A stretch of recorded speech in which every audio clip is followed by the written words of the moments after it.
Alhamdulillahi Rabbil Alameen. Wassalatu wassalamu ala Sayyidil Mursaleen wa ala alihi wa sahbihi ajma'in ila yawmiddin. Rabbi shrah li sadri wa yassir li amri wa hlul 'uqdatam min lisani yafqahu qawli. எல்லா புகழும் ஏகேறைவன் அல்லாஹுக்கே உரித்தாகட்டுமாக. அவனது அன்பும் அருளும் சாந்தியும் சமாதானமும் நமது இறுதி இறை தூதர் ஸல்லல்லாஹு அலைஹி வஸல்லம் அவர்கள் மீதும் சஹாபாக்கள், தாபீன்கள், தபா தாபீன்கள் மற்றும் ஆண்டோர்கள், சான்றோர்கள், இந்த அவையில் கூடி குழுமி இருக்கிற நம் அத்துணை பேர் மீதும் என்றென்றும் நின்று நிலவட்டுமாக. இந்த சீரும் சிறப்பு மிகு மாநாட்டிற்கு தலைவராக அமர்ந்திருக்கிற அருமை தலைவர் அவர்களே, எனக்கு முன்னால் ஆழிய உரைகளை பேசி அமர்ந்திருக்கிற அறிஞர் பெருமக்களே, மேடையில் வீற்றிருக்கிற ஆண்டோர்களே, சான்றோர்களே மற்றும் இங்கு திரளாக வருகை தந்திருக்கிற கண்ணியமும் மரியாதையும் மிகு உலமா பெருமக்களே, எல்லாம் வல்ல அல்லாஹு ஜல்ல ஷானு தஆலா நம் அத்துணை பேர் மீதும் அவனது வற்றா கருணையும் நிறைவான அருளையும் பொழியச் செய்வானாக என்று நான் முதலில் பிரார்த்தனை செய்து கொள்கிறேன். அருமை ஆலிம் பெருமக்களே, இந்தியாவில் வாழுகிற இஸ்லாமிய சமூகம் எத்தகைய நெருக்கடிகளுக்கு முகம் கொடுக்கிறது என்று நான் சொல்லி நீங்கள் தெரிய வேண்டியதில்லை. நம்மை பாடாய்ப்படுத்துகிறார்கள், நம்மை நிம்மதி இல்லாமல் வாழச் செய்கிறார்கள், எல்லா புறங்களிலிருந்தும் நமக்கு நெருக்கடிகளை கொடுக்கிறார்கள். முஸ்லிம் சமூகத்தை ஒரு கொதிநிலையில் வைக்க வேண்டும் என்று அவர்கள் முடிவெடுத்திருக்கிறார்கள்.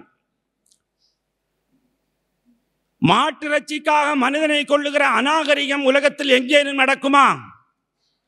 யோசித்து பாருங்கள். ஷரியத்தை அழிக்க வேண்டும், ஷரிய சட்டத்தை அழிக்க வேண்டும் என்பதற்காக வேண்டி பொது சிவில் சட்டத்தை கொண்டு வர முயற்சி செய்கிறார்கள். அதற்கான முன்னேற்பாடுகளை தொடங்கிவிட்டார்கள். வக்ஃப் சொத்துக்களை அபகரிக்க வேண்டும், அழிக்க வேண்டும் என்பதற்காக வக்ஃப் திருத்த மசோதா சட்டங்களை கொண்டு வருகிறார்கள். இது ஒரு பக்கம் என்றால் முஸ்லிம் சமூகத்தை வறுமை வாட்டுகிறது, கல்வியின்மை வாட்டுகிறது, வேலையில்லா திண்டாட்டம் இருக்கிறது. இது ஒரு பக்கம். இன்னொரு பக்கம் பார்த்தால் போதையில் தள்ளாடுகிறது சில இஸ்லாமிய இளைஞர்கள். ஒழுக்க வீழ்ச்சி இந்த இஸ்லாமிய சமூகத்தில் சிறுக சிறுக ஊடுருவிக் கொண்டே இருக்கிறது.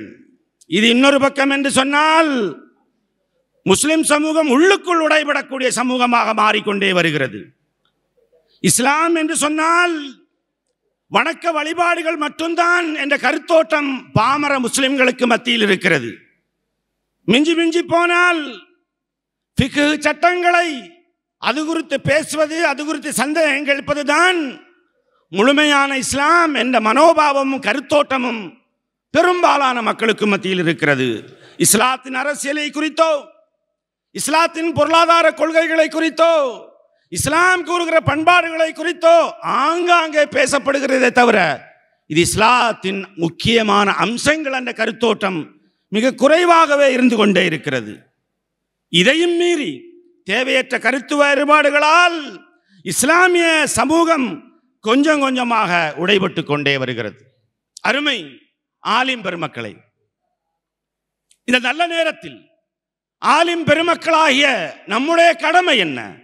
இந்த சமூகத்திற்கு, இந்த சமூகத்தை தூக்கி நிறுத்துவதற்கும், சமூகத்தில் எழுச்சியை ஏற்படுத்துவதற்கும், சமூகத்தை பலம் மிக்கதாக கொண்டு வருவதற்கும் நமக்குத்தான் பொறுப்பு இருக்கிறது. நம்மை விட வேறு யாருக்கும் பொறுப்பு கிடையாது, அதிகமான பொறுப்பு கிடையாது என்பதை இந்த நல்ல நேரத்தில் நான் சொல்லிக்கொள்ள ஆசைப்படுகிறேன். உங்களுக்கும் தெரியும். நபிகள் நாயகம் ஸல்லல்லாஹு அலைஹி வஸல்லம் அவர்கள் சொன்னார்கள், இன்னல்லாஹ லா யுபஅஸு லிஹாதிஹில் உம்ம அலா ராஸி மியத்தி ஸனத்தின் மன் யுஜத்திது லஹா தீனஹா. இந்த மார்க்கத்தை புதுப்பிக்கிற ஒவ்வொரு நூற்றாண்டின் ஆரம்பத்திலும் இந்த மார்க்கத்தை புதுப்பிக்கிற சீர்திருத்தவாதிகளை அல்லாஹ் தோற்றுவிப்பான் என்று பெருமானார் ஸல்லல்லாஹு அலைஹி வஸல்லம் அவர்கள் சொல்லி காட்டினார். ஏனைய மதங்களுக்கோ, ஏனைய சித்தாந்தங்களுக்கோ, ஏனைய கொள்கைகளுக்கோ இல்லாத ஒரு தனித்தன்மை இஸ்லாத்திற்கு மட்டும் இருக்கிறது. என்னவென்று சொன்னால், ஏனைய மதங்களில் சீர்திருத்தவாதிகள் தோன்ற மாட்டார்கள், முஜத்திதுகள் தோன்ற மாட்டார்கள், புரட்சியாளர்கள் தோன்ற மாட்டார்கள். இஸ்லாத்தில் மட்டும்தான் அப்படி இருக்கிறார்கள். அப்படியே ஏனைய மதங்களில் சீர்திருத்தவாதிகள் தோன்றினாலும் அபூர்வத்திலும் அபூர்வமாக இருப்பார்கள். அப்படி அபூர்வமாக இருந்தாலும் அந்த சீர்திருத்தவாதிகள் அந்த மதங்களுடைய அடிப்படை கொள்கைகளை புறந்தள்ளிவிட்டு மனம் போன போக்கில் தங்களுடைய மனங்களுக்கு என்ன இசைவாக தோன்றுகிறதோ அதைத்தான் அவர்கள் மதமாக பரப்புவார்கள். நீங்கள் கிறிஸ்தவத்தை எடுத்துக்கொண்டால் இயேசு கிறிஸ்தவத்துக்கு பின்னால் கிபி 65 தான் பவுல் என்ற ஒரு சீர்திருத்தவாதி தோன்றினார். அதற்கு பின்பு பெரும் பெயர் சொல்லும் சீர்திருத்தவாதிகள் தோன்றவில்லை. பின்னர் 15ஆம் நூற்றாண்டில் தான் மார்ட்டின் லூதர் கிங்ஸ் தோன்றினார். புத்த மதத்தை எடுத்துக்கொண்டால் புத்தருக்கு பின் சீர்திருத்தவாதிகள் தோன்றவே இல்லை. இந்து மதத்தை எடுத்துக்கொண்டால் சீர்திருத்தவாதிகள் என்று சொன்னால் சங்கராச்சாரியாரை வேண்டும் என்றால் சொல்லுவார்கள். ஆனால் இஸ்லாம் அப்படி அல்ல. ஒவ்வொரு நூற்றாண்டுடைய ஆரம்ப காலகட்டத்திலும் சீர்திருத்தவாதிகள் தோன்றி இருக்கிறார்கள். இந்த இஸ்லாம் வீழ்ச்சி காணுகிற போதெல்லாம், இந்த இஸ்லாத்தில் புகுத்தப்படாத அனாச்சாரங்கள் புகுத்தப்படும் போதெல்லாம், இந்த இஸ்லாமிய மக்கள் தளர்வுடுகிற போதெல்லாம் சீர்திருத்தவாதிகள் வந்து தூக்கி நிறுத்துவார்கள். முஜத்திதுகள் தோன்றிக் கொண்டே இருந்திருக்கிறார்கள். அருமை சகோதரர்களே, எனவே நாம் இருக்கிற இந்த சூழல் நான் சொல்லி நீங்கள் தெரிய வேண்டியதில்லை. நம்முடைய கடமை என்ன? இன்றைக்கு வெறும் ஆன்மீகம் எடுபடாது. ஆன்மீகத்தோடு அறிவு சேர வேண்டும். சமூகத்தை எப்படி நாம் முன்னோக்கி கொண்டு வர வேண்டும், எழுச்சி ஏற்படுத்த வேண்டும், அதற்கு நான் என்னெல்லாம் திறமைகளை வளர்த்து கொள்ள வேண்டும் என்று நாம் அறிந்து வைத்திருக்க வேண்டும். ஒரு அறிஞனால் முடியாதது எதுவும் இல்லை என்பது நமக்கு தெரிந்திருக்க வேண்டும். ஒரு சாதாரண மனிதர் எவ்வளவுதான் சமூகத்தில் எழுச்சியை ஏற்படுத்தினாலும் ஒரு ஆலிம், ஒரு அறிஞர் ஏற்படுத்துகிற எழுச்சியை போன்று யாராலும் ஏற்படுத்த முடியாது என்பது நிதர்சனமான உண்மை. இறைத்தூதர் ஸல்லல்லாஹு அலைஹி வஸல்லம் அவர்கள் 99 கொலை செய்த பனி இஸ்ரவேலுடைய வரலாற்றை சஹாபாக்களுக்கு சொல்லுகிறார்கள். நமக்கு தெரியும். அது 99 கொலை செய்தார் ஒருவர். தௌபாவை தேடி அலைந்தார். தௌபா கிடைக்குமா, தௌபா கிடைக்குமா என்று ஒரு வணக்கசாலி இடத்தில் கேட்டார். இல்லையா, நமக்கு தெரியும். உனக்கெல்லாம் தௌபாவை கிடைக்காது என்று அவர் சொன்னார். அவரையும் கொண்டார். 100 ஆகியது. ஆனாலும் அவருடைய மனம் ஏங்கியது. ஆனாலும் தௌபா கிடைக்குமா கிடைக்காதா என்று ஏங்கிக் கொண்டிருந்த அவருடைய மனம் ஒரு அறிஞரிடத்தில் சென்றார், ஆலிமிடத்தில் சென்றார். உனக்கும் அல்லாஹ்வுக்கும் இடையில் யார் திரையாக வர முடியும் என்று கேட்டார். தௌபா செய்வதற்காக அடுத்த ஊரை நோக்கி சென்றார். வானவர்கள் அங்கே அவருடைய உயிரை கைப்பற்றினார்கள். ரஹ்மத்துடைய வானவர்கள், சொர்க்கவாசியாக அவர் மாறினார். இந்த வரலாறு நம்ம அத்தனை பேருக்கும் தெரியும். இந்த வரலாறு இருக்கிற பாடம் என்ன? 100 கொலை செய்தவனையும் சொர்க்கவாசியாக மாற்றுகிற ஆற்றல் ஒரு அறிஞருக்கு உண்டு. அருமை சகோதரர்களே, அறிஞர் பெருமக்களே, உலமா பெருமக்களே, சமூகத்தில் எப்போதெல்லாம் வீழ்ச்சி தோன்றி இருக்கிறதோ, பிரச்சனைகள் தோன்றி இருக்கிறதோ, முதல் நிலை களப்பணியாளர்களாக, முதல் நிலை போராட்ட வீரர்களாக அறிஞர்கள் தான் தோன்றி இருக்கிறார்கள். நபிகள் நாயகம் ஸல்லல்லாஹு அலைஹி வஸல்லம் அவர்களுக்கு பின்னால் உண்டான உலமாக்களுடைய பங்களிப்பை நீங்கள் எடுத்து பாருங்கள். அறிஞருக்கெல்லாம் பேரறிஞர் என்று போற்றப்படுகிற அபூபக்கர் சித்திக் ரலியல்லாஹு தஆலா அன்ஹு, அவருடைய ஆட்சி காலத்தில் முர்த்தத்துகள் தோன்றினார்கள், சமய பகைவர்கள் தோன்றினார்கள். மக்களை என்ன சொன்னார்கள்? சஹாபாக்கள் சொல்லி காட்டினார்கள். யா கலீஃபத் ரசூலல்லாஹ் இல்ஸம் பைத்தக் வகுலுக் பாபக் வஅபுத் ரப்பக் ஹத்தா யாத்தியகல் யகீன். அல்லாஹ்வுடைய தூதருடைய கலீஃபாவே, இந்த முர்த்தத்துகளை உங்களால் எதிர்கொள்ள முடியாது. உங்களால் எதிர்கொள்ள முடியாது. வீட்டில் இருந்து கொள்ளுங்கள், கதவை அடைத்துக் கொள்ளுங்கள், மரணம் வரை அங்கிருந்தே உமது இறைவனை வணங்குங்கள், வெளியே வராதீங்க, வெளியே வராதீங்க என்று சொன்னார்கள். அப்போது அந்த பேரறிஞர் என்ன செய்தார்? அயங்கு சுத்தீனுவான ஹை, நான் உயிரோடு இருக்கிறேன், இந்த சமூகத்திற்கும் இந்த மார்க்கத்துக்கும் ஒரு பேராபத்து வந்தால் விட்டு விடுவேனா? இந்த மார்க்கம் நான் உயிரோடு இருக்கிற போது ஒரு குறை வர விட்டு விடுவேனா என்று கேட்டார். ஆலிம்கள் தான் இந்த சமூகத்தை தூக்கி நிறுத்தி இருக்கிறார்கள். ஹுக்கூமத்தை இஸ்லாமியாம், இஸ்லாமிய அரசாங்கம் என்றால் எப்படி இருக்க வேண்டும் என்பதை உமர் ரலியல்லாஹு தஆலா நமக்கு சொல்லித் தருகிறார்கள். சானியுல் ஹலாரா, நாகரிகத்தின் தந்தை என்று வரலாறு அவரை புகழுகிறது, புகழாரம் சூட்டுகிறது. அடுத்தது, இந்த சமூகத்தில் அரச பதவி மோகம், வெறி கொண்டவர்களை போன்று பதவி மோகத்தில் அலைந்தார்கள். 5ஆம் நேரொளி பெற்ற ஹலீஃபா என்று அறியப்படுகிற உமர் இப்னு அப்துல் அசீஸ் வருகிறார். ஹாஃபிதுல் குர்ஆன், குர்ஆனை மனனம் செய்தவர். அவர் மிகப்பெரிய முஃப்தி, மிகப்பெரிய பேரறிஞர். இந்த சமூகத்தை தூக்கி நிறுத்தினார். நேர்வழி ஆட்சி என்றால் என்ன என்று மக்களுக்கு சொல்லிக் கொடுத்தார். மீண்டும் சமூகத்தில் ஜாஹிலியா பரவிய போது இமாம் ஹசனுல் பஸ்ரி ரஹ்மத்துல்லாஹி அலைஹி வருகிறார். கடல் போல் ஞானம் அவருக்கு, கடல் போல் ஞானம். சமூகத்திற்கு மீண்டும் புத்துணர்ச்சியை ஏற்படுத்தினார். அருமை ஆலிம் பெருமக்களே, அடுத்ததாக இஸ்லாமிய சட்டத்திட்டங்களை குறித்து ஒரு வரையறை இல்லாத போது 4 பெரும் இமாம்கள் இந்த சமூகத்திற்கு செய்திருக்கிற சேவைகள் எல்லாம் புல்லரிக்க வைக்கிறது. இமாம் மாலிக் ரஹ்மத்துல்லாஹி அலைஹி, இமாம் அபு ஹனீஃபா ரஹ்மத்துல்லாஹி அலைஹி, இமாம் ஷாஃபி, இமாம் அஹ்மத் ரஹிமஹுமுல்லாஹ், அவர்களுடைய சட்டத்திட்டங்களும் அவர்கள் மேற்கொண்ட தியாகங்களும் வரலாறு பொன்னெழுத்துக்களால் பொறித்து வைக்கிறது. இந்த வரலாறுகளை நாம் மக்களுக்கு சொல்கிறோமா? ஃபிக்ஹ் சட்டங்களை குறித்து சொல்கிற அதே வேளை இந்த ஃபிக்ஹ் சட்டங்களை ஏற்றுவதற்காகவும் அதற்காகவும் அவர்கள் பட்ட கஷ்டங்கள், துன்பங்கள், துயரங்கள். இமாம் அபு ஹனீஃபா ரஹ்மத்துல்லாஹி அலைஹி அவர்களை விஷம் கொடுத்து கொன்றார்கள், சிறையில் அடைத்தார்கள். இமாம் ஷாஃபி ரஹ்மத்துல்லாஹி அலைஹி அவர்களை விரட்டினார்கள்.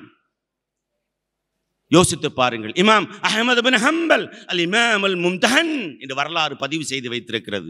சோதனைக்கு உள்ளாக்கப்பட்ட ஒரே இமாம் என்று. ஃபிக்ஹ் சட்டம் என்றால் என்னவென்று தெரியாது, கியாஸ் என்றால் என்னவென்று தெரியாது, உசூல் ஃபிக்ஹ் என்றால் என்னவென்று தெரியாது. 4 இமாம்கள் தான் சமூகத்திற்கு அதை எடுத்து சொன்னார்கள். இமாம் அஹ்மத் இப்னு ஹம்பலுடைய காலகட்டத்தில் குர்ஆன் படைக்கப்பட்டது என்றொரு புதிய முஅ்தஸிலாக்களுடைய வாதம் எடுத்து வைக்கப்பட்ட போது ஒற்றை மனிதராக களம் கண்டார்கள். ஒற்றை மனிதராக. யோசித்து பாருங்கள். ஒட்டுமொத்த மக்களும் ஆட்சியாளர்களுடைய தண்டனைக்கு பயந்து ஒரு புறமாக ஒதுங்கிய போது இமாம் அஹ்மத் இப்னு ஹம்பல் மற்றும் இஸ்லாமிய உலகில் ஒற்றை மனிதராக களம் கண்டார். இல்லை, அது அல்லாஹ்வுடைய வேதம், அது படைக்கப்பட்டதல்ல என்று வீரியமாக, தைரியமாக எடுத்து சொன்னார். ஒவ்வொரு நாளும் அரசவையில் தரதரவன இழுத்து வரப்பட்டு 60க்கும் மேற்பட்ட கசேடிகள் கொடுக்கப்பட்டது இமாம் அஹ்மத் இப்னு ஹம்பலுக்கு. அந்த கசேடிகள் கொடுக்கிற நபரே ஒரு கட்டத்தில் அனுதாபத்தால் ரகசியமாக இமாம் அஹ்மத் இப்னு ஹம்பலுடைய காதுகளை சொன்னார். இமாம், ஏன் இவ்வளவு தண்டனையை, துன்பத்தை, துயரத்தை தாங்கிக் கொள்கிறீர்கள்? எதற்காக? பேசாமல் உள்ளங்களை அல்லாஹ் அறிகிறான் அல்லவா, ஒப்புக்கண்டு விட்டு போங்கள், குர்ஆன் படைக்கப்பட்டதுதான் என்று. எதற்காக? பின்னர் அவருக்கு கசேடி கொடுத்த அந்த கசேடி கொடுத்தவன் தௌபா கேட்டுவிட்டு பிற்காலத்தில் சொல்லி காட்டுகிறான், நான் இமாம் அஹ்மத் இப்னு ஹம்பல் அவர்கள் மீது அடித்த அடியை யானை மீது அடித்திருந்தால் யானை சுக்குநூறாக சிதறி போயிருக்கும் என்று சொல்லி காட்டினார். இரத்தங்கள் வழிந்தோடும் உதடுகளில் இருந்தும் காதுகளில் இருந்தும். உங்களுக்கு தண்ணீர் வேண்டுமா என்று கசேடி கொடுப்பவர் கேட்பார். கழுத்தை உயர்த்தி, முகத்தை உயர்த்தி அந்த கசேடி கொடுப்பவனை பார்த்து சொல்வார், அல்லாஹும்ம இன்னி சாயிம், நான் நோன்பு வைத்திருக்கிறேன் என்று சொல்லுவார். யோசித்து பாருங்கள் எவ்வளவு பெரிய தியாகங்களை இந்த இமாம்கள் முன்னெடுத்திருக்கிறார்கள் என்று. அடுத்தது சமூகத்தில் ஹதீஸுடைய குழப்பங்கள் வந்தது. எது சஹீஹ், எது ஹசன், எது லஈஃப், எது மௌலூ என்று தெரியாத போது முஹத்திஸீன்கள் படையெடுக்கிறார்கள். பதிவு செய்யப்படாத ஹதீஸ்களே இல்லை என்று சொல்லும் அளவுக்கு ஹதீஸ்கள் இந்த சமூகத்திற்கு வந்தன. முஹத்திஸீன்கள் மட்டும் தோன்றியிருக்காவிட்டால் யோசித்து பாருங்கள். மீண்டும் இந்த சமூகத்தில் இஸ்லாமிய கல்வி செத்து போகிறது. இஸ்லாமிய கல்வி கொஞ்சம் கொஞ்சமாக செத்து போனது. ஒரு கட்டத்தில் அல்லாஹ் இருக்கிறானா இல்லையா என்பதை கிரேக்க தத்துவங்கள் மூலமாக நிரூபிக்க முயன்றார்கள். இஸ்லாமிய சமூகத்தில் அல்லாஹ் இருக்கிறானா இல்லையா என்பதை கிரேக்க தத்துவங்கள் மூலமாக வாத பிரதிவாதம் செய்து, வாதத்தில் தோற்றால் அல்லாஹ் இல்லை, வாதத்தில் ஜெயித்தால் அல்லாஹ் இருக்கிறார். யோசித்து பாருங்கள் நிலைமையை. வந்தார் இமாம் கஸ்ஸாலி ரஹ்மத்துல்லாஹி அலைஹி, இஹ்யா உலூமுத்தீன், மார்க்க கல்விக்கு உயிரூட்டினார் அவர். அதனால்தான் அந்த பிரபலமான அந்த புத்தகம். ஒற்றை மனிதராக, ஓர் அறிஞராக, ஓர் ஆலிமாக அவரது சமூகத்துக்கு உயிரூட்டினார். பின்னர் அடுத்து வருகிறது, மார்க்கமே செத்து போகிறது. ஒரு கட்டத்தில் ஆட்சியாளர்களுக்கு சிலை வடித்தார்கள். உண்மையிலேயே நீங்கள் ரிஜாலில் ஃபிக்ரி வ தாவா என்ற அபுல் ஹசன் அலி நதவியுடைய நூல் ஒன்று இருக்கிறது. தமிழில் கூட இஸ்லாமிய மறுமலர்ச்சி என்று வெளியிட்டிருக்கிறார்கள். அதை படித்து பாருங்கள். உண்மையிலேயே ஆட்சியாளர்களை அவர்களுடைய சிலைகளை தெய்வமாக வணங்கி இருக்கிறார் முஸ்லிம்கள். வந்தார் முஹியுத்தீன் அப்துல் காதர் ஜீலானி. முஹியுத்தீன் மார்க்கத்துக்கு உயிரூட்டினார். ஒற்றை மனிதராக, ஒரு அறிஞர், ஒரு ஆலிம். அருமை சகோதரர்களே, இந்தியாவில் நீங்கள் பாருங்கள், இந்தியாவில் என்ன நிலைமை என்று சொன்னால், ஹிஜ்ரி 1000வது வருடத்துடைய காலகட்டத்தில் எப்படிப்பட்ட வீழ்ச்சி இஸ்லாமிய சமூகத்தில் இருந்து கொண்டது. ஹிஜ்ரி 1000 வருடங்கள், 1000வது வருடத்தில் இஸ்லாம் இந்தியாவில் அகல பாதாளத்தை நோக்கி சென்று கொண்டே இருந்தது. அங்கே அக்பர் என்று சொல்லப்படக்கூடிய அரசர் தோன்றினார். உங்களுக்கு தெரியும், முஸ்லிம்களுக்கு பேராபத்து ஏற்படும் போதெல்லாம் அல்லாஹு தாலா ஒரு அறிஞரை அனுப்புவானா இல்லையா? அனுப்பினான் அல்லாஹு ஜல்ல ஷானு தாலா. ஆனால் அதற்கு முன்பு அக்பர் செய்த அநியாயங்களும் அட்டூழியங்களும் என்ன? பிராமணிய கொள்கையை மறுதல்வி அவர் தீனே இலாஹி என்றொரு மதத்தை பரப்பினார். அந்த மதத்துடைய கொடுங்கோல்கள், அந்த மதம் செய்த அநியாயங்கள், அந்த மதம் அறிமுகப்படுத்திய அட்டூழியங்கள் எல்லாம் இஸ்லாத்தை மையப்படுத்தியதாகவே இருந்தது. ஆம், வேண்டுமென்றால் அதை ஏற்றுக்கொள்ளுங்கள் என்றல்ல. அருமை சகோதரர்களே, ஆலிம் பெருமக்களே, இஸ்லாத்தை தூக்கி எறிவது மட்டுமே அவருடைய ஒரே லட்சியமாக இருந்தது. ஏறக்குறைய 26 தீமைகளை தீனே இலாஹி என்று சொல்லப்படக்கூடிய அந்த மதத்தின் மூலம் அக்பர் பரப்பினார். அதை கேட்க கேட்க நமக்கு கொதிக்கிறது. நெருப்பை வணங்க வேண்டும் என்று சொன்னார். கங்கை நீர் புனிதமானது, ஜம்சம் நீர் புனிதமானதல்ல என்று அறிவித்தார். அரசர்களுக்கு கண்ணியத்திற்காக சைதா செய்ய வேண்டும் என்று சொன்னார். ஜக்காத் தடை செய்யப்பட்டது. பன்றி இறைச்சி சாப்பிடுவது அனுமதிக்கப்பட்டது. மது அருந்துவது அனுமதிக்கப்பட்டதாக மாறியது. அதான் பாங்கு சொல்லக்கூடாது என்று அறிவித்தார்கள். தொழுகை கூடாது. ரசூலுல்லாஹி ஸல்லல்லாஹு அலைஹி வஸல்லம் அவர்கள் மீது ஸலவாத்து சொல்லக்கூடாது. பெருமானார் ஸல்லல்லாஹு அலைஹி வஸல்லம் அவர்களை யார் வேண்டும் என்றாலும் கேலி செய்யலாம். மறுமை என்று கிடையாது என்று சொன்னா, யோசித்து பாருங்க. இப்ப இருக்கிற நிலைமையெல்லாம் அல்ஹம்துலில்லாஹ் என்று சொல்லும் அளவுக்கு தீனே இலாஹி என்ற மதம் மக்களுக்கு மத்தியில் மார்க்கத்தை ஒரே அடியாக குளிதோண்டு புதைக்கும் வேலையை அந்த தீனே இலாஹி என்ற அந்த அக்பர் பேரரசுடைய புதிய மதம் செய்து கொண்டிருந்தது. அல்லாஹு தஆலா ஷேக் அஹ்மது ஜர்ஹந்தி அனுப்பினான். ஹிஜ்ரி 971 முதல் 1034வது ஆண்டு வரை அவருடைய வாழ்க்கை வரலாறு படித்து பாருங்க. ஒற்றையாலும் வீழ்ச்சி காண இருக்கிற இஸ்லாமிய இந்திய சமூகத்தை தூக்கி நிறுத்தினார். இமாம் ஜர்ஹந்தி ரஹ்மத்துல்லாஹி அலைஹி, அபூபக்கர் சித்தீக் ரலியல்லாஹு தஆலா அன்ஹு அவர்கள் ரித்தத்துடைய காலகட்டத்தில் என்ன வாசகத்தை சொன்னார்? அயங்கு சுத்தீன் வான ஹை, நான் உயிரோடு இருக்கிறேன். நான் உயிரோடு இருக்கிற போது இந்த மார்க்கத்துக்கோ இந்த சமூகத்திற்கோ ஒரு குறை வர விட்டு விடுவேனா என்று சொன்னாரே, அதே வாசகத்தை மக்களுக்கு மத்தியில் முழங்கினார். அயங்கு சுத்தீன் வான ஹை, அஸ்ஸர்ஹந்தி ஆகிய நான் இருக்கிறேன், ஒரு குறை வர விட்டு விடுவேனா? நபித்துவத்தின் கொடியின் கீழ் இந்த மக்களை கொண்டு வருவதே எனது லட்சியம் என்று அவர் மக்களுக்கு மத்தியில் முழங்கினார். பயிற்சி பெற்ற தாயிகளை இந்தியா முழுவதும் அனுப்பினார். அவர் தாலீம், தர்பியா, தஸ்கியா என 3 ஆயுதங்களை எடுத்து மீண்டும் அவர் இஸ்லாத்துக்கு புத்தியூட்டினார். அரச குடும்பத்துடைய மக்களை சந்தித்தார். நாடெங்கும் சூறாவளி பிரச்சாரம் செய்தார். நாட்கள் செல்ல செல்ல மக்களிடத்தில் மாற்றம் ஏற்பட்டது. ஆனால் அவரை பிடித்து சிறையில் அடைத்தார்கள். குவாலியர் இராணுவ சிறையில் அவர் அடைக்கப்பட்டார். ஏறக்குறைய 3.5 வருட காலங்கள். இதற்குள் அருமை சகோதரர்களே, ஜஹாங்கீர் என்று சொல்லப்படக்கூடிய அக்பர் மரணம் அடைகிறார். ஜஹாங்கீர் வருகிறார். ஜஹாங்கீர் ஜர்ஹந்தியுடைய அந்த பிரச்சாரத்தால் கவரப்படுகிறார் சிறைக்குள்ளேயே இருந்து. ஜஹாங்கீருக்கு பின்னால் அவருடைய மகன் ஷாஜஹான் வருகிறார். பின்னர் வருகிறார் அவுரங்கசீப். இமாம் ஜர்ஹந்தியுடைய அந்த பிரச்சாரத்தால் கவரப்பட்டு இமாம் அவுரங்கசீப் அவர்களையே ஒரு முஜத்தித் என்று சொல்லுகிறார்கள். இந்தியாவில் இஸ்லாமியர்கள் மீண்டும் புத்துயிர் பெற்றார்கள். ஒற்றை ஆலிம், ஒரே அறிஞர். யோசித்து பாருங்கள் அருமை சகோதரர்களே, அவுரங்கசீபுடைய ஆட்சி, அவருடைய வரலாற்றை நீங்கள் படித்து பார்த்தால் தெரியும். தன்னுடைய பாட்டனார், தன்னுடைய முப்பாட்டனார் அக்பர் அவர்களை அவுரங்கசீப் என்ன சொன்னார்? அக்பர் ஹுவ லைஸ பி அக்பர் ஹுவ அக்ஃபர். அக்பர் மிகப்பெரிய காஃபிர் என்று சொல்லி காட்டினார். ஒற்றை அறிஞர். அருமை சகோதரர்களே, இந்த மாற்றத்திற்கான காரணம் என்ன? இமாம் அஹ்மத் ஸர்ஹந்தி என்று சொல்லப்படக்கூடிய ஒற்றை அறிஞர் தான். அபூபக்கர் ரலியல்லாஹு தஆலாவுடைய வார்த்தைகள் அவருக்கு உரமூட்டின.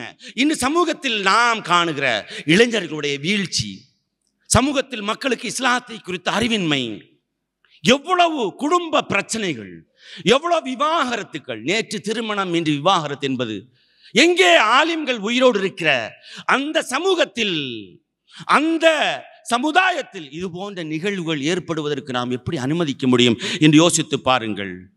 யுரீதுன லியுத்ஃபிஉ நூரல்லாஹ் பிஅஃவாஹிம் வல்லாஹு முத்திம்மு நூரிஹி வலவ் கரிஹல் காஃபிரூன். நிராகரிப்பாளர்கள் வெறுத்தாலும் சரியே இந்த மார்க்கத்தை அல்லாஹ் முழுமைப்படுத்தியே தீருவான் என்ற நற்செய்தியை நாம் மக்களுக்கு சொல்ல வேண்டும். இது எல்லோருடைய கடமை. ஆலிம்கள் அவர்களை உசுப்பேற்ற வேண்டும், உற்சாகமூட்ட வேண்டும். அதற்கு பின்பு இந்திய இஸ்லாமிய சமூகத்தில் ஷா வலியுல்லா தஹ்லவி வருகிறார், அவுரங்கசீப் வருகிறார். அருமை சகோதரர்களே, இங்கே நான் இந்த உரைக்கு சம்பந்தம் இல்லாத ஒரு செய்தியை சொல்ல ஆசைப்படுகிறேன். சம்பந்தம் இருக்கலாம், இல்லாமல் இருக்கலாம். இந்த இஸ்லாம் அரபு தேசத்திலிருந்து தான் வந்தது, அதில் எந்த சந்தேகமும் கிடையாது. ஆனால் இது அரபுகளுக்கு மட்டும் சொந்தமானதல்ல. நாம் அரபுகள் அல்ல. எனவே நம்முடைய சமூகத்தை தூக்கி நிறுத்துவதற்காகவோ, இங்கே மறுமலர்ச்சியையும் சீர்திருத்தத்தையும் கொண்டு வருவதற்காகவோ யாரோ ஒரு மஹ்தி வருவார் என்று நாம் எதிர்பார்க்க வேண்டிய தேவை கிடையாது. நாம் தான் இதற்கான பொறுப்பாளர்கள். நம்மிலிருந்து கூட மஹ்தி தோன்றலாம், நம்மிலிருந்து கூட முஜத்திதுகள் தோன்றலாம். அதற்கு தகுதியானவர்கள் தான் இந்திய ஆலிம்கள். இந்த மார்க்கம் அரபு நாட்டிலிருந்து தோன்றி இருக்கலாம், ஆனால் அரபுகளுக்கு மட்டும் சொந்தமானதல்ல. நீங்கள் பாருங்கள், தாபீன்களுக்கு பின்னால் எப்பொழுதெல்லாம் இந்த மார்க்கம் வீழ்ச்சி கொண்டிருக்கிறதோ, எப்பொழுதெல்லாம் இந்த மார்க்கத்தில் பிரச்சனை ஏற்பட்டிருக்கிறதோ, எப்பொழுதெல்லாம் இந்த மார்க்கத்தில் சலசலப்பும் வீழ்ச்சியும் ஏற்பட்டிருக்கிறதோ, அப்பொழுதெல்லாம் இந்த மார்க்கத்திற்கு எழுச்சியூட்டி இந்த மார்க்கத்தை தூக்கி நிறுத்தியவர்கள் யாரும் அரபுகள் அல்ல. யாரும் அரபுகள் அல்ல, நான் அரப்ஸ் தான். எல்லாம் இந்த மார்க்கத்திற்காக போராடியவர்கள், இந்த மார்க்கத்திற்காக உயிர் துறந்தவர்கள், இந்த மார்க்கத்தை உலகமெங்கும் பரப்பியவர்கள் அரபல்லாதவர்கள். தாபீன்களுக்கு பின்னால் தளபதிகளை நீங்கள் எடுத்து பாருங்கள். நான் ஏன் சொல்லுகிறேன் என்று சொன்னால், எனக்கு அரபு தெரியாது, நான் ஒரு அரேபியன் அல்ல என்று நாம் நிராசை அடைய வேண்டிய தேவையில்லை. தாரிக் இப்னு ஜியாத் மிகப்பெரிய தளபதி, பெர்பேரியன், அரபு அல்ல. சலாஹுத்தீன் அய்யூபி குர்தினத்தை சார்ந்தவர், அரபு அல்ல. முஹம்மது அல் ஃபாத்திஹ் மிகப்பெரிய தளபதி, துருக்கியர், அரபு அல்ல. பரக்கா கான் மங்கோலியனத்தை சார்ந்தவர், அவர் அரபு அல்ல. நிறங்களாலும் தேசங்களாலும் வேறுபட்டிருந்தவர்கள் இவர்கள். ஆனால் இஸ்லாம் அவர்களை ஒன்று சேர்த்தது. இஸ்லாத்திற்காக அவர்கள் பாடுபட்டார்கள். இந்த வரலாறு நம்முடைய கண்ணுக்கு முன்னர் இருக்க வேண்டும். ஹதீஸ்களை மேதைகளை நீங்கள் எடுத்துக்கொள்ளுங்கள் அருமை ஆலிம் பெருமக்களே. ஹதீஸ்களை மேதைகளை நீங்கள் சிஹாஹு சித்தா என்று சொல்லப்படக்கூடிய ஆதாரபூர்வமான 6 நபிமொழி தொகுப்புகளை தந்தவர்கள் யார்? ஒருவர் கூட அரபு கிடையாது. ஒருவர் கூட அரபு கிடையாது. மொழிகள் வேறுபட்டிருந்தன, இனங்கள் வேறுபட்டிருந்தன, ஆனால் இஸ்லாத்திற்காக அவர்கள் மகத்தான பங்களிப்பு ஆற்றி இருக்கிறார்கள். இந்த வரலாறு நம்முடைய கண்ணுக்கு முன் இருக்க வேண்டும். இமாம் புகாரி ரஹ்மத்துல்லாஹி அலைஹி அவர்கள் உஸ்பெகிஸ்தான் புகாராவை சார்ந்தவர், அரபு அல்ல, அரபு அல்ல. இமாம் முஸ்லிம் ஈரானுடைய நிஷார் பகுதியை சார்ந்தவர், நிஷாப்பூர் பகுதியை சார்ந்தவர், அரபு அல்ல. இமாம் இப்னு மாஜா ஈரானுடைய காஸ்லின் பகுதியை சார்ந்தவர், அரபு அல்ல. இமாம் அபூ தாவூத் ஈரானுடைய சிஜிஸ்தான் பகுதியை சார்ந்தவர், அவர் அரபு அல்ல. இமாம் இப்னு திருமதி உஸ்பெகிஸ்தான் திருமதியை சார்ந்தவர், அவர் அரபு அல்ல. இமாம் இப்னு நசாயி துர்மானிஸ்தான் நசா பகுதியை சார்ந்தவர், அவர் அரபு அல்ல. யோசித்து பாருங்கள். இது நமக்கான உந்து சக்தியாக இருக்க வேண்டும். அரபல்லாதவர்கள் தான் தாபீன்கள், தாபீன்களுக்கு பின்னால் இந்த மார்க்கத்திற்கு பெரும் தியாகம் செய்திருக்கிறார்கள், எழுச்சியூட்டி இருக்கிறார்கள். நான் சமூகத்திற்கு என்ன செய்ய போகிறேன் என்பதுதான் நம்முடைய கண்ணுக்கு முன்னால் இருக்கின்ற மிகப்பெரிய ஒரு கேள்வியாக இருக்கிறது. இங்கே நான் ஒரு வரலாற்று நிகழ்வை நான் சொல்லி காட்ட ஆசைப்படுகிறேன். ஒரு கட்டத்தில் நீங்கள் 4 இமாம்களை நீங்கள் பார்த்தாலும் சரி, 4 இமாம்கள், அபு ஹனீஃபா ரஹ்மத்துல்லாஹி அலைஹி அரபு கிடையாது, அஹ்மது பின் ஹம்பல் அரபு கிடையாது, இமாம் ஷாஃபி ரஹ்மத்துல்லாஹி அலைஹி குறைஷி குலத்தை சார்ந்தவர் என்று சொல்லப்படுகிறது. ஆனால் குறைஷி குலத்தில் பிறக்கல அவர். அவங்க குறைஷிடால் மக்காவில் பிறக்கவில்லை, பலஸ்தீனில் பிறக்கிறார். பின் வருகிறார். பின்னர் அவருடைய பயணமெல்லாம் ஊர் சுற்றுவதாகவே இருந்தது. பாரசீகம், ஈரான், ஈராக், எகிப்து என்று. அருமை சகோதரர்களே, ஹிஜ்ரி 115 ஹலிஃபா மன்சூருடைய ஆட்சி காலம். நான் ஏன் சொல்லுகிறேன் என்று சொன்னால், அரபல்லாதவர்கள் தான் பேரறிஞர்களாக இருந்திருக்கிறார்கள், வழிகாட்டி இருக்கிறார்கள். நமக்கு அதிலிருந்து பெரும் பாடம் இருக்கிறது. ஹலிஃபா மன்சூருடைய ஆட்சி காலம் ஹிஜ்ரி 115. அப்போது கூஃபாவுடைய ஆளுநராக ஈசா இப்னு ஹிஷாம் என்பவர் இருந்தார். வரலாற்றில் நீங்கள் எடுத்து புரட்டி பார்க்கலாம்.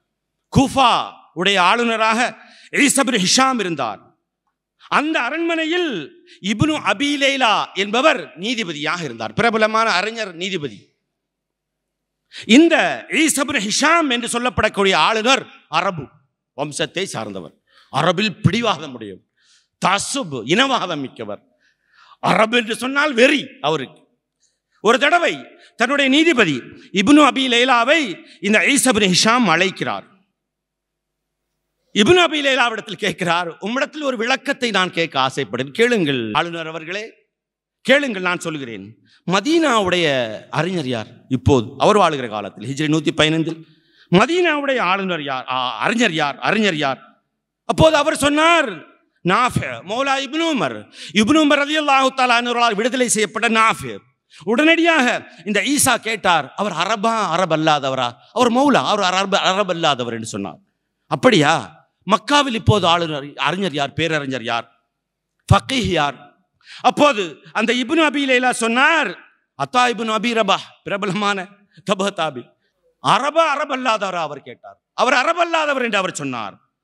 இந்த ஈசா இப்னு ஹிஷாமுடைய முகம் மாறத் தொடங்கியது. இப்போது யமனில் யார் அறிஞர் என்று கேட்டார். தாவூஸ் இப்னு கைசான், அவர் அரபு அல்லாதவரா? அவரும் அரபு அல்லாதவர் தான் என்று சொன்னார். யமாமாவில் இப்போது அறிஞர் யார்? கோபத்தோடு கேட்டார். யமாமாவில் இப்போது அறிஞர் யார்?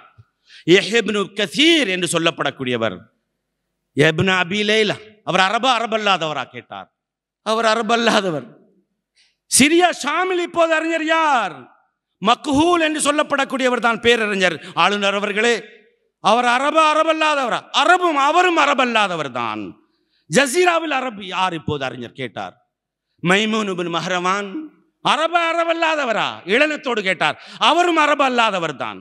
இந்த இப்னு அபி லைலா சொல்லுகிறார், நான் இதை பதிலை அரபு அல்லாதவர் என்று கூறிக்கொண்டிருக்கிற போது அந்த ஆளுநருடைய முகத்தில் கோபத்தின் ரேகைகளை பார்த்தேன். கோபத்துடன் அவர் எடுத்து கேட்டார், பஸ்ராவில் யார் அறிஞர்? சொல்லும், பஸ்ராவில் யார் அறிஞர்? பஸ்ராவில் அப்போது ஹசன் பஸ்ரி ரஹ்மத்துல்லாஹி அலைஹி, முஹம்மது இப்னு சீரின், ரெண்டு பேரும் தான் அரபு, ரெண்டு பேரும் தான் பேரறிஞர். அந்த ரெண்டு பேரும் அரபு அல்லாதவர்களா? சொல்லும், ரெண்டு பேரும் அரபு அல்லாதவர். அப்போது இந்த இப்னு அபி லைலா சொல்லுகிறார், ரஐது ஷர்ர ஃபீ வஜ்ஹிஹி, ஆளுநருடைய முகத்தில் தீமையின் ரேகைகளை பார்த்தேன். தீமையின் ரேகைகள் என்று சொன்னால் அடுத்து நான் சொல்லுகிற பதில், அரபு அல்லாதவர் என்றால் என்னை வெட்டி விடுவார். அடுத்ததாக கடைசியாக கேட்டார், எல்லாம் இருக்கட்டும், கூஃபாவில் இப்போது அறிஞர் யார்? சொல்லும். இப்னு அபி லைலா சொல்லுகிறார், கூஃபாவில் அப்போது இமாம் அபு ஹனீஃபா ரஹ்மத்துல்லாஹி அலைஹி அவருடைய ஆசிரியராக இருந்த ஹம்மாத் ரஹ்மத்துல்லாஹி அலைஹி பேரறிஞராக இருந்தார். ஆனால் அவர் அரபு அல்ல என்று நான் இப்போது சொன்னால் என்னுடைய கழுத்து வெட்டப்படும். எனவே அவர் கோபத்தில் இருக்கிறார் என்பதற்காக வேண்டும் என்று இப்ராஹிம் நஹஇ அவர் தான் அறிஞர் என்று சொன்னேன். கோபத்தோடு கேட்டார், அரபு அல்லாதவரா? அவர் அரபி. அல்லாஹு அக்பர் என்று ஹிஷாம் சொன்னார். அல்லாஹு அக்பர். சபை அமைதியாக இருந்தது. ஏன் சொல்லுகிறேன்? அரபு அல்லாதவர்கள் இந்த சமூகத்தில் சீர்திருத்தம் செய்திருக்கிறார்கள். இந்த சமூகம் வீழ்ச்சி காணுகிற போதெல்லாம், இந்த சமூகம் பலவீனப்பட்டு போகிற போதெல்லாம் அரபு அல்லாதவர்கள் தான் தூக்கி நிறுத்தி இருக்கிறார்கள். அந்த ஆளுநரிடத்தில் இப்னு அபி லைலா சொன்னார், ஐயுஹல் வாலி மாதா நஃபல் இன்னமா தஃபூக்குல் மவாலி, அரபு அல்லாதவர்கள் நம்மை மிகைக்கிறார்கள், நாம் என்ன செய்வது என்று குறிப்பிட்டு காட்டி, நாம் என்ன செய்ய? எனவே இங்கு நம்முடைய சமூகத்தை தூக்கி நிறுத்துவதற்காக, நம்முடைய சமூகத்திற்கு வழிகாட்டுவதற்காக அரபுகள் வருவார்கள், மஹதி வருவார்கள் என்று நாம் ஆசைப்பட வேண்டிய தேவையோ கனவு அவசியமோ இல்லை. நாம் இருக்கிறோம் இதற்காக. வீழ்ச்சி, அநீதி, அக்கிரமம் எதிராக உலகமெங்கும் முதல் நிலை களமாடியவர்கள் அறிஞர்கள் தான், ஆலிம் பெருமக்கள் தான். இதை உலக வரலாறும் இந்திய வரலாறும் பதிவு செய்து வைத்திருக்கிறது. எனவே இந்த நெருக்கடி நேரத்தில் நாம் அமைதியாக இருப்பது முறையல்ல. களம் காண வேண்டும், சமூகத்தை தட்டி எழுப்ப வேண்டும். ஏற்கனவே களம் காணக்கூடிய மக்களாக இருந்தால் வீரியமாக நாம் செயல்பட வேண்டும். மறுமையில் மஹ்ஷர் பெருவெளியில் 5 கேள்விகளுக்கு பதில் சொல்லாமல் ஒரு ஜான் அளவுக்கு கூட நகர முடியாது. அதில் ஒன்றுதான் உங்களுடைய கல்வியை நீங்கள் என்ன செய்தீர்கள், அதை வைத்து நீங்கள் என்ன செய்தீர்கள் என்ற கேள்விக்கு அல்லாஹ்விடத்தில் பதில் சொல்ல வேண்டும். அல்லாஹ்வுடைய அரியாசனத்துக்கு முன்னால் கூனி குறுகி வெட்கப்பட்டு பதில் சொல்ல முடியாமல் திகைத்து கைகளை பிசைந்து கொண்டு நிற்கிற ஒரு அவல நிலை உங்களுக்கும் எனக்கும் வந்துவிடக்கூடாது. எனவே ஆலிம் பெருமக்களே, நன்மையை ஏவி தீமையை தடுக்கிற சமூகத்தை உருவாக்குங்கள். நீங்களும் அந்த மகத்தான பணியில் ஈடுபடுங்கள். மக்களை உருவாக்குங்கள். நன்மை ஏவி தீமை தடுக்கிற பணிகளில் இங்கே குறிப்பிட்டு காட்டினார்கள். பள்ளிவாசல்களை சமூகநல மையங்களாக மாற்றுங்கள். பள்ளிவாசல் தொழுகைக்காக மட்டும் திறந்து தொழுகை முடிந்தவுடன் மூடி செல்கிற ஒரு அவல நிலை வேண்டாம், வேண்டாம். ரசூலுல்லாஹி ஸல்லல்லாஹு அலைஹி வஸல்லம் அவருடைய காலத்தில் மஸ்ஜித் நபவி எப்படி செயல்பட்டது? சமூக தலைமையகமாக செயல்பட்டது. குறிப்பிட்டு காட்டினார்களே, அப்படி மாற்றுங்கள். சகோதர சமுதாய மக்களுடன் நல்ல தொடர்புகளை வைத்துக் கொள்ளுங்கள். எல்லோரும் நம்முடைய எதிரிகள் அல்ல. நம்முடைய மோசமான பேச்சுக்களால், நம்முடைய மோசமான பதிவுகளால் இலவசமாக எதிரிகளை அதிகரித்து விடாதீர்கள் தயவு செய்து. 4வதாக குடும்ப நல மையங்களை ஏற்படுத்துங்கள். இஸ்லாமிய இளைஞர்கள் விஷயத்தில் கவனம் செலுத்துங்கள். போதை ஒழுக்க சீர்கேடு குறித்து நாம் எச்சரிக்கையாக இருக்க வேண்டும்.